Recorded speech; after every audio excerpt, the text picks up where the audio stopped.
أشرفت لجنة ملكية صباح اليوم الأربعاء بإقامة عامل إقليم أوسرد على تسليم هبات ملكية لكل من شرفاء الزاويتين بالداخلة، زاوية الشيخ محمد المامي والزاوية السالمية أهل محمد سالم، وللقائمين عليها، وذلك بمناسبة الذكرى 25 لوفاة الملك الراحل الحسن الثاني.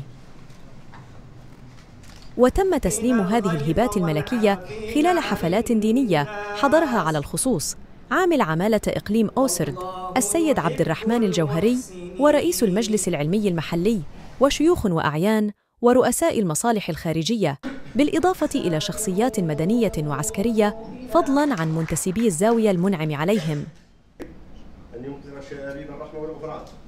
وتميزت هذه الحفلات بأجواء روحانية مفعمة بالخشوع،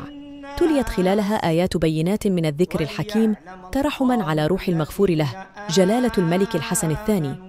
طيب الله ثراه، كما رفعت أكف الذراع إلى الله عز وجل بأن يحفظ أمير المؤمنين جلالة الملك محمد السادس نصره الله، وأن يقر عين جلالته بولي عهده صاحب السمو الملكي الأمير مولاي الحسن. وعبر مقدم الزوايا المذكورة عن عميق شكرهم وامتنانهم على هذه الالتفاتة المولوية الكريمة، ملتمسين من اللجنة الملكية أن ترفع إلى أمير المؤمنين جلالة الملك محمد السادس نصره الله آيات ولائهم الدائم وتعلقهم المتين بشخصه الكريم وبأهداب العرش العلوي المجيد.